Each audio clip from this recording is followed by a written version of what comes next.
Saan nga ba nagsimula ang Yakuza at mga Japanese Mafia sa Japan? Noong 1960s napansin ng mga otoridad sa United States ang isang kakaibang criminal group na galing Japan. May mga miyembro itong may malalaking tattoo at may ilan ding putol ang bahagi ng daliri.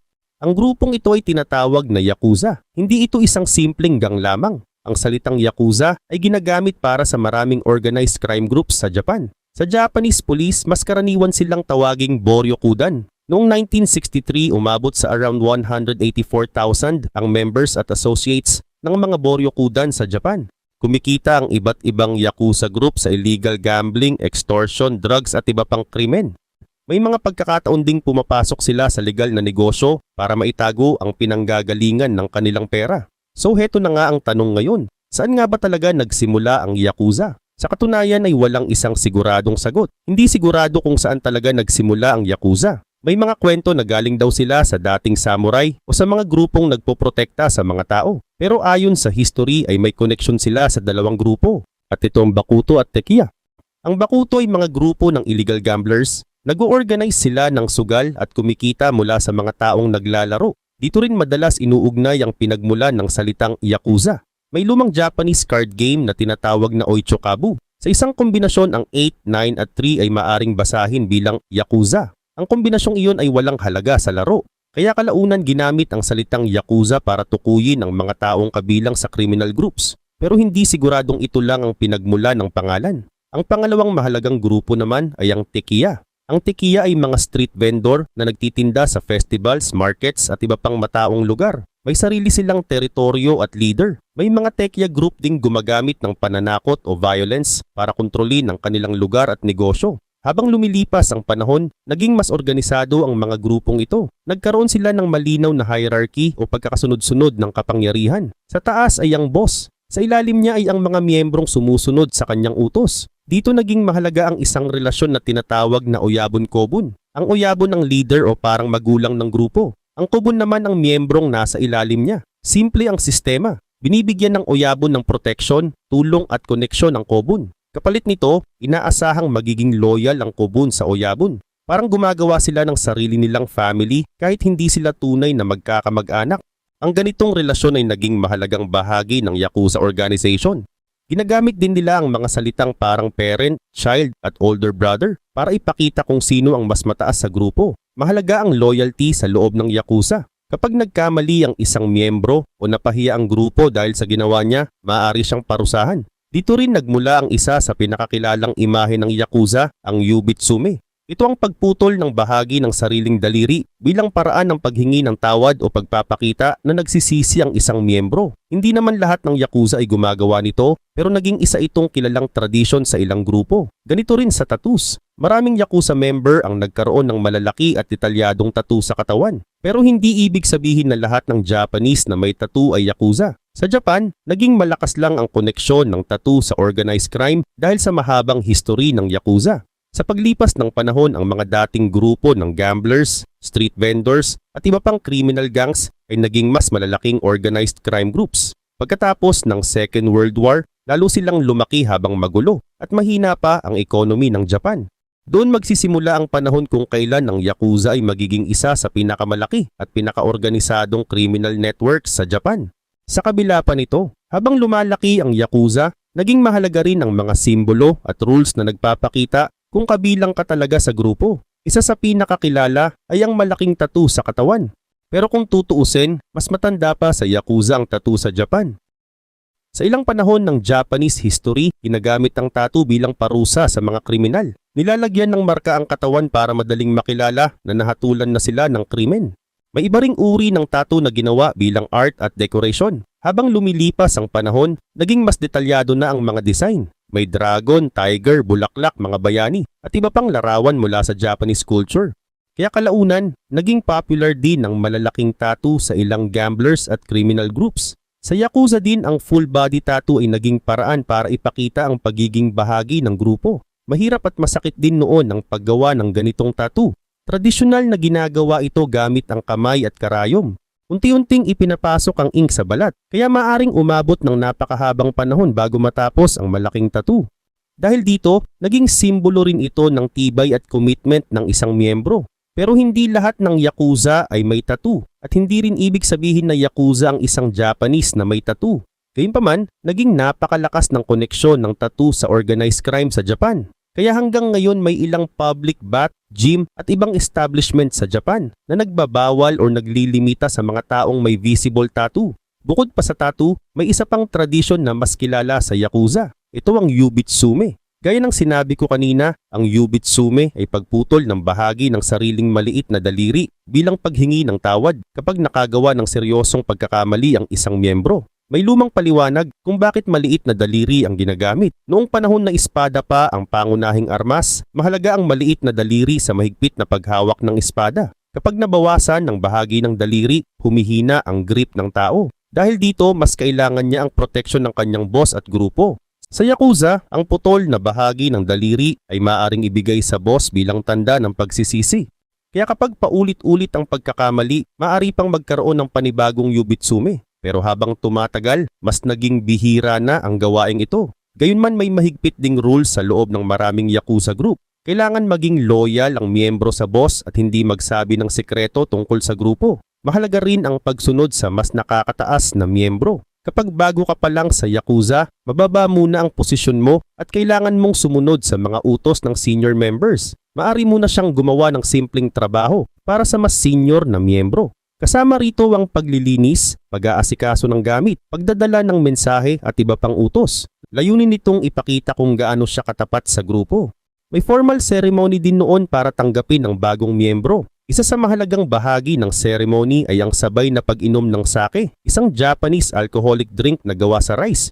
Inumin ito ng boss at ng bagong miyembro. Ang ceremony ay simbolo na tinatanggap na siya sa kanilang tinatawag na family. Gayunman, kapag seryoso ang paglabag sa rules, maaring maparusahan ng miyembro. Bukod sa Yubitsume, maaari rin siyang paalisin sa grupo. Kapag tuluyang itinakwil ang isang miyembro, maaring ipaalam ito sa ibang Yakuza organization para mas mahirapan siyang sumali sa ibang clan. Sa kabila nito, bumalik muna tayo sa panahon kung saan nagkaroon ng connection ang mga gang sa politika. Noong 1868 nagsimula ang Meiji era. Dito nagsimulang gawing mas modern ang government, military at economy ng Japan. Nagtayo ng mas maraming factories, railways at modernong negosyo. Lumaki rin ang mga lungsod at dumami rin ang bagong pagkakakitaan. Dahil dito, kailangan ding mag-adjust ng mga criminal group. Hindi na sapat ang dating kita mula sa street gambling at maliliit na negosyo. Dahil mas moderno na ang Japan, lumawak din ang mga negosyong pwedeng pasukin ng mga gang. Hindi na lang sila kumikita sa street gambling at maliliit na iligal na negosyo. Pumasok din ang ilan sa entertainment, labor, markets at iba pang negosyo.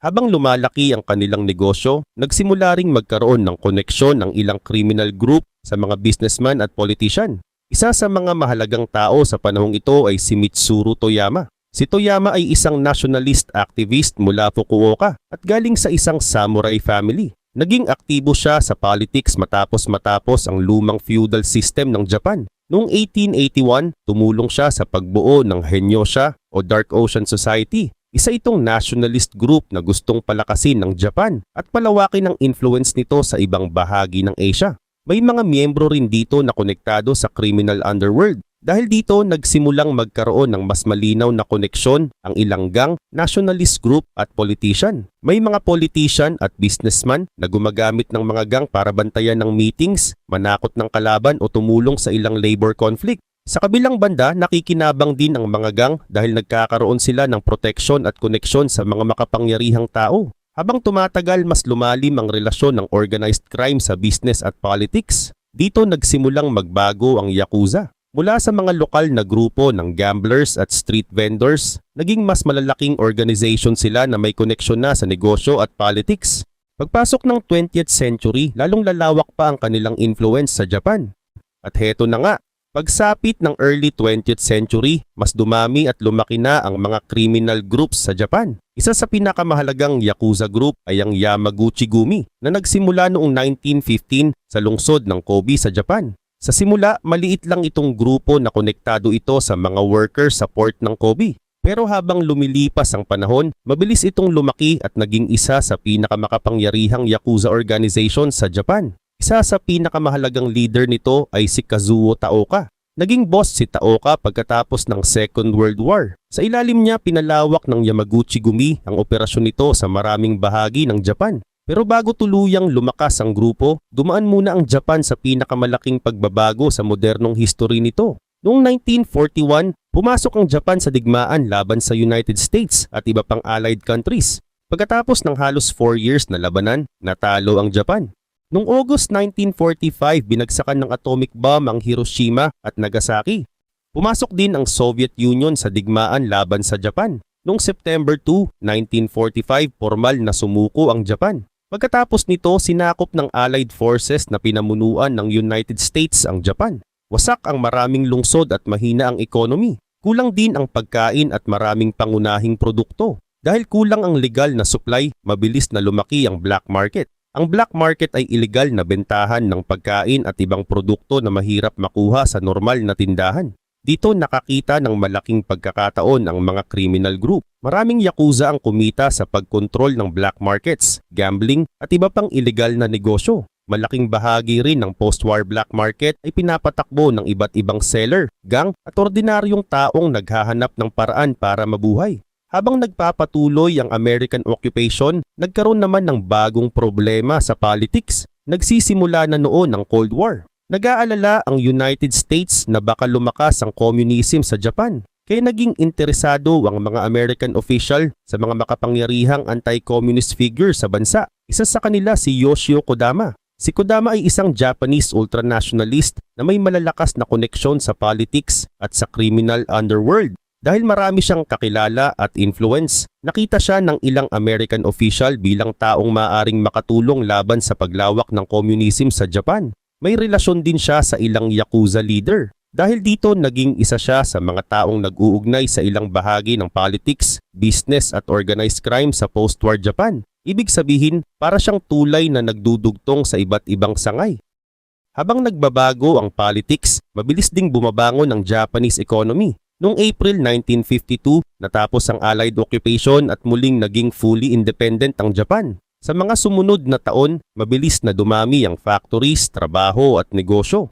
Habang gumaganda ang legal na supply ng pagkain at produkto, lumiit naman ang black market na naging malaking pagkakakitaan pagkatapos ng war. Kaya kinailangan ding humanap ng ibang pagkakakitaan ng Yakuza. Mas pinalawak nila ang gambling, prostitution, extortion, entertainment businesses at drug trade. Pero may isa pang malaking nangyari pagkatapos ng war. Noong panahon ng war, gumamit ang Japan ng methamphetamine para tulungang panatilihing gising ang sundalo at worker. Pagkatapos ng war, marami pang natirang supply ng methamphetamine ang kumalat sa Japan. Dahil dito, mabilis na dumami ang gumagamit nito. Nakita ng mga criminal group na malaki ang pwedeng kitain sa illegal na bentahan ng methamphetamine. Kaya pumasok din ang Yakuza sa drug trade. Pumasok din sila sa entertainment at nightlife. May mga grupo ring gumagamit ng extortion. Ibig sabihin, nananakot sila ng tao o negosyo para mapilitang magbigay ng pera. Dahil sa drug trade, extortion at iba pang negosyo, mabilis na lumaki ang Yakuza noong 1950s at early 1960s. Habang lumalaki ang kanilang pera, nagbago rin ang itsura ng ilang Yakuza. Naging popular sa kanila ang dark suits, white shirts at sunglasses na katulad ng nakikita sa American gangster movies. Pero mas mahalaga kaysa sa kanilang damit ang laki ng kanilang organization. Pagsapit ng 1963, umabot sa around 184,000 ang kabuuang members at associates ng organized crime groups na binabantayan ng Japanese police. Ito ang pinakamataas na bilang na naitala sa post-war Japan. Dalawa sa pinakamalalaking Yakuza group noon ang Yamaguchi-gumi at Inagawakay. Malakas ang Yamaguchi-gumi sa Western Japan habang ang Inagawakay naman ay malakas sa Tokyo area. Sa ilalim ng leader na si Kazuo Taoka, mabilis na lumawak ang Yamaguchi-gumi. Nakipag-alyansa ito sa ibang Yakuza group at pumasok sa iba't ibang negosyo. Dahil dito, ang dating maliit na Yakuza group mula Kobe ay naging isang malaking organization na may operasyon sa maraming bahagi ng Japan. Pagsapit ng 1960s, malayo na ang Yakuza sa dati nilang anyo bilang maliliit na grupo ng gamblers at street vendors. Mas malalaki na ang kanilang organization, mas malaki na ang perang umiikot at may koneksyon na ang ilan sa business at politics. Dahil dito, mas lalo silang napansin ng Japanese government at police. At dito nagsimula ang mas seryosong pagsisikap ng Japan na pigilan ang paglaki ng Yakuza. Noong 1970s, patuloy na lumalakas ang malalaking Yakuza organization. Noong October 1972, nagkaroon ng alliance ang Yamaguchi-gumi at Inagawakay, dalawa sa pinakamalalaking Yakuza group sa Japan. Malaking tulong dito ang mga koneksyon ni Yoshio Kodama na kilala sa kanyang relasyon sa politics at organized crime. Pero ilang taon lang ang lumipas nasangkot si Kodama sa isa sa pinakamalaking political scandal sa Japan. Tinawag itong Lockheed Scandal. Ang Lockheed ay isang American aerospace company na gustong makabenta ng aircraft sa Japan. Lumabas noong 1976 na nagbigay ang kumpanya ng malaking halaga ng pera sa ilang makapangyarihang tao sa Japan para makatulong sa kanilang negosyo. Isa sa mga nasangkot ay si Yoshio Kodama. Dahil sa kanyang political connections, naging mahalagang middleman si Kodama sa pagitan ng Lockheed at ilang Japanese official. Nang lumabas ang scandal, maraming Japanese ang nagalit. Nagkaroon ng malalaking protest at may mga demonstrator pang pumunta sa bahay ni Kodama. Noong March 1976, isang ultranationalist na dating actor ang nagpalipad ng maliit na eroplano at ibinangga ito sa bahay ni Kodama. Namatay ang pilot pero nakaligtas si Kodama. Matapos ang skandal, unti-unting nawala ang dating malaking influence ni Kodama. Namatay siya noong 1984 habang di pa tapos ang kanyang kaso. Habang wala na ang influence ni Kodama, nanatiling makapangyarihan ang Yamaguchi-gumi sa ilalim ng leader nitong si Kazuo Taoka. Siya ang tumulong para palawakin ang grupo mula Kobe papunta sa maraming bahagi ng Japan. Pero noong July 1978, muntik nang mapatay si Taoka. Habang nasa nightclub siya sa Kyoto, binaril siya ng miyembro ng Matsuda Gumi, isang rival Yakuza group. Tinamaan si Taoka sa leeg pero nakaligtas. Makalipas ang ilang linggo, natagpo ang patay ang lalaking bumaril sa kanya malapit sa Kobe. Pagkatapos nito, lalo pang lumala ang away ng Yamaguchi-gumi at Matsuda-gumi. Nakaligtas si Taoka sa assassination attempt pero hindi na rin siya bumalik sa dating lakas. Noong 1981, namatay si Kazuo Taoka dahil sa heart attack. Napakalaking problema nito para sa Yamaguchi-gumi dahil higit 3 decades niyang pinamunuan ang grupo at siya ang dahilan kung bakit lumaki ito mula sa maliit na gang sa Kobe hanggang sa National Crime Organization. Pagkatapos ng kanyang pagkamatay, walang malinaw na bagong boss. Ang inaasahang papalit sana ay si Kenichi Yamamoto, isang mataas na leader sa Yamaguchi-gumi. Pero namatay din si Yamamoto makalipas ang maikling panahon. Dahil dito, pansamantalang naging mahalaga ang papel ni Fumiko Taoka, asawa ni Kazuo Taoka. Si Fumiko ang tumulong na panatilihing buo ang organization habang naghahanap ng bagong permanenteng leader. Noong 1984, napili si Masahisa Takenaka bilang bagong boss ng Yamaguchi-gumi. Pero hindi lahat ng senior members ay pumayag, may mga kumalas, at gumawa ng sariling grupo na tinawag na Ichiwakai. Dito nagsimula ang panibagong malaking conflicts sa loob ng Japanese underworld. Noong 1985, pinatay si Takenaka ng mga miyembro ng Ichiwakai. Ang pagpatay sa kanya ang nagsimula sa Yamaichi War, isang malaking gang war na tumagal ng ilang taon at nagkaroon ng daan-daang violent incidents. Habang nagkakagulo ang Yamaguchi-gumi, may iba pang malalaking Yakuza organization na patuloy na lumalakas. Isa rito ang Sumiyoshi-kai na nakabase sa Tokyo. Iba ang structure nito kumpara sa Yamaguchi-gumi. Sa Yamaguchi-gumi, mas malinaw ang kapangyarihan ng isang pangunahing boss. Sa Sumiyoshi-kai, mas parang federasyon ito ng maraming gang. Mas may sariling kalayaan ang mga leader ng bawat grupo. Kaya pagsapit ng 1980s, tatlong pangalan ang naging pinakamahalaga sa Japanese organized crime. Ang Yamaguchi-gumi, Inagawakay at Sumiyoshi-kai. Pero kasabay ng paglaki ng mga grupong ito, mas lumalakas na rin ang pressure mula sa pulis at Japanese government. Noong 1960s pa lang, nagsimula ng gumawa ang pulis ng malalaking crackdown laban sa Yakuza. Maraming maliit na gang ang nawala pero may hindi inaasahang epekto. Sa halip na tuluyang mawala ang organized crime, maraming miyembro ng maliliit na gang ang lumipat sa mas malalaking organization. Dahil dito, lalong naging dominant ang Yamaguchi-gumi, Inagawakay at Sumiyoshi-kai. Pagsapit ng 1980s, hindi na lang simpleng street gang ang Yakuza. May malaking pera na sila. May legal at illegal na negosyo. May koneksyon ng ilan sa politics at business. At may malalaking organization na kayang kumilos sa maraming bahagi ng Japan. Pero habang mas lumalaki ang kanilang kapangyarihan, mas nagiging mahirap para sa Japanese government na balewalain sila. Noong 1980s, lalo pang naging malaking problema sa Japan ang Yakuza. Isa sa mga dahilan ay ang kakaibang relasyon ng ilang Yakuza group sa ilang police officer. May mga pagkakataong alam ng pulis kung sino ang mga Yakuza leader at kung nasaan ang kanilang office. May ilang police officer din na tumatanggap ng suhol o nagbibigay ng impormasyon sa ibang mga gang. Dahil dito may mga raid na hindi gaanong naging epektibo. Nakakatakas ang ilang gang member o naitatago nila ang ebidensya bago dumating ang pulis. Pero hindi ibig sabihin na buong Japanese police ay kakampi ng Yakuza. Maraming police officer ang aktibong lumalaban sa organized crime. Noong early 1980s, lumabas ang isang malaking corruption scandal. May mga police officer na inakusahan ng pagtanggap ng pera kapalit ng hindi pag-aksyon laban sa ilang Yakuza activity. Dahil dito, maraming officer ang naimbestigahan at pinarusahan. Pero mas malaking pagbabago ang nangyari sa economy ng Japan. Noong late 1980s, mabilis na tumaas ang presyo ng stocks at real estates. Tinatawag itong Japanese asset bubble. Napakamahal ng lupa at properties, lalo na sa Tokyo. Maraming investor ang kumikita ng malaki dahil patuloy na tumataas ang presyo. Nakapasok din dito ang Yakuza. Gumamit ang ilang gang ng perang galing sa illegal na negosyo para bumili ng property, stocks at shares sa mga kumpanya.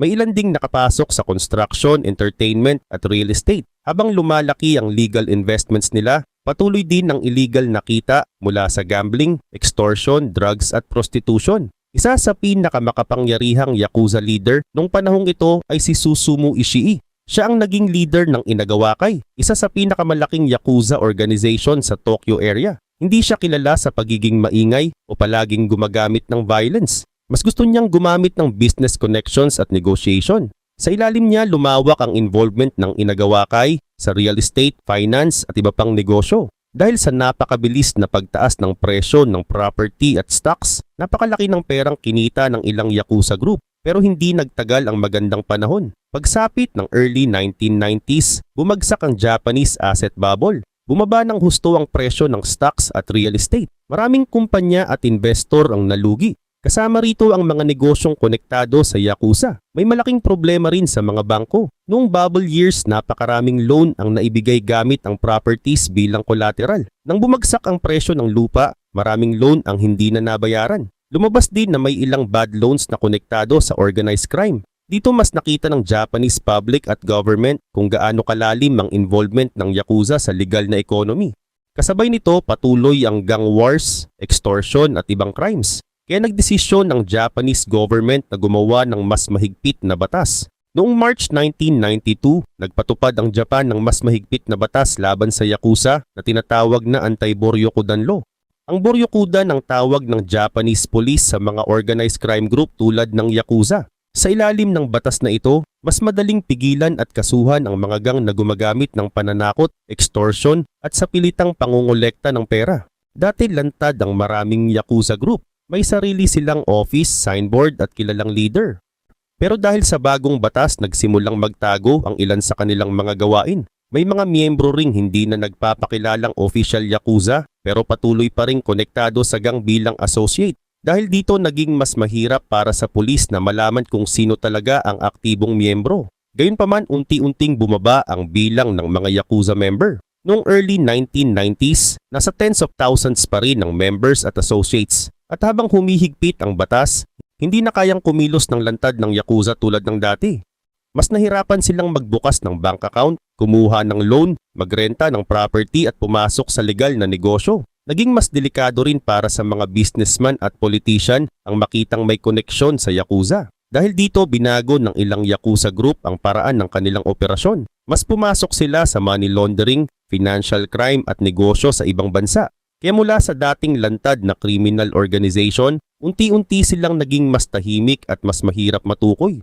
Pagkatapos higpitan ng batas laban sa Yakuza noong 1990s, mas naging mahirap para sa kanila ang dating paraan ng pagkita ng pera. Kaya nagsimulang tumingin ang ilang Yakuza group sa ibang bansa. Isa sa mga pumasok nilang illegal na negosyo ay human trafficking. May mga criminal network na nagdadala ng mga babae mula sa ibang bansa papuntang Japan gamit ang pangakong trabaho. Pero pagdating sa Japan, ang ilan ay pinipilit magtrabaho sa prostitusyon at kinokontrol ng mga criminal group. Nakapasok din ang Yakuza sa international drug trafficking. Matagal ng problema sa Japan ng illegal na methamphetamine at may mga yakuza group na nasangkot sa pagpasok at pagbebenta nito. Habang lumalawak ang kanilang network, nagkaroon din sila ng koneksyon sa ibang criminal group sa Asia, Europe at Americas. Kinilala mismo ng United States government ang Yakuza bilang isang transnational criminal organization dahil sa kanilang involvement sa drug trafficking, human trafficking, fraud at money laundering. May mga Yakuza connection din sa United States. Matagal nang napapansin ang kanilang activity sa Hawaii at sa West Coast ng Amerika. Sa United States, may mga kaso silang konektado sa drug trafficking at money laundering. Pero habang nagiging international ang ilan sa mga operasyon ng Yakuza, may malaking pagbabago namang nangyayari sa loob ng Japan. Unti-unting nawawala ang dating kultura ng mahigpit na loyalty sa boss.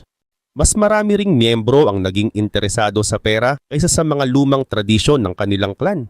Kasabay nito, tumatanda ang maraming dating Yakuza leader at mas kaunti ang mga batang Japanese na gustong sumali. Pero ang pinakamalaking problema nila ay ang patuloy na paghigpit ng government. Pagkatapos ng anti-Boryokudan law, gumawa pa ng mas maraming paraan ng Japan para ilayo ang Yakuza sa normal na negosyo. Mas naging mahirap para sa kilalang Yakuza member na magbukas ng bank account, kumuha ng loan, magrenta ng apartment o gumawa ng kontrata sa ilang kumpanya. May mga business din na pwedeng maparusahan kapag sadyang nakikipagtrabaho sila sa Yakuza. Dahil dito, mas mahirap nang gamitin ng mga gang ang legal na economy para suportahan ang kanilang organisasyon. Hindi lang pulis ang gumagamit ng pressure. May mga bank, company, landlord at ibang business na nagsimulang tumangging makipagtransaksyon sa mga taong may malinaw na koneksyon sa Yakuza. Unti-unting naging mas mahirap ang simpleng araw-araw na buhay para sa isang official gang member. Malaking epekto nito sa recruitment. Noong kasagsagan ng Yakuza noong early 1960s, mahigit 180,000 ang kanilang members at associates. Pero mula 2005, patuloy nang bumababa ang bilang nila. Ayon sa National Police Agency ng Japan, pagsapit ng end of 2024, umabot na sa pinakamababang bilang mula nang ipatupad ang anti-Boryokudan law noong 1992. Ibig sabihin malayong malayo na ang Yakuza ngayon sa laki at lakas nito noong kasagsagan nito. Pero hindi nangangahulugan na nawala na ang organized crime sa Japan. Habang humihina ang traditional Yakuza, may lumilitaw namang ibang criminal network na mas mahirap makita. Hindi sila laging may official gang name, permanent office o malinaw na hierarchy. Mas gumagamit sila ng temporary groups, online communication at mga taong hindi official Yakuza member. Kaya nagbago rin ang problema ng Japanese police. Noon madalas alam nila kung sino ang boss, nasaan ang office at anong gang ang responsable. Ngayon mas mahirap minsan malaman kung sino talaga ang nasa likod ng isang criminal operation. May isa pang malaking pagbabago. Dati may mga Yakuza organization na hayagan ng pangalan at office. May pagkakataon pang ang kilala sila sa kanilang neighborhood. Pero habang lumalakas ang batas at financial restrictions, naging disadvantage na ang pagiging official Yakuza member. Kaya may mga kriminal na mas pinipiling manatiling independent or magtrabaho bilang associate ng hindi formal na sumasali sa isang gang. Ibig sabihin habang bumababa ang official membership ng Yakuza, hindi automatic nakasabay nitong nawawala ang lahat ng organized crime. Ang nagbabago ay ang paraan kung paano ito ginagawa. Mahalaga rin na hindi gawing romantic ang history ng Yakuza. May image sila sa pelikula na parang may sariling honor code at palaging sumusunod sa mahigpit na rules. May mga lumang tradisyon talaga sa loob ng ilang Yakuza organization. Pero sa totoong buhay, kumita rin ang mga grupong ito mula sa extortion, illegal gambling, drugs, human trafficking, fraud at iba pang crimes na may totoong biktima. Kaya ang kwento ng Yakuza ay hindi simpleng kwento ng mga gangster na may tattoo at putol na daliri.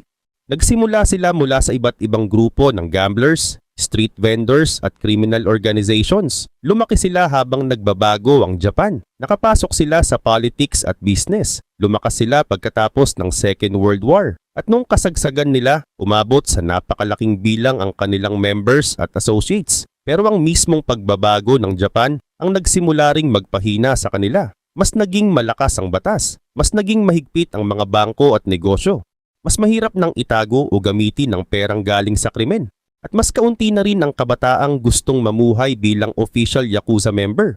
Kaya ang organization na minsang napakalakas at lantad sa Japanese society ay unti-unting lumiit at napilitang magtago. Hindi tuluyang nawala ang Yakuza. Pero wala na rin sila sa dating posisyon kung saan pwede silang kumilos ng lantad at magkaroon ng napakalaking influence sa maraming bahagi ng Japan. At iyon ang pinakamalaking pagbabago sa mahaba nilang kasaysayan. Mula sa mga gang na nooy kilala ng buong neighborhood, naging mas maliit at mas tahimik silang bahagi ng isang criminal world na patuloy ding nagbabago.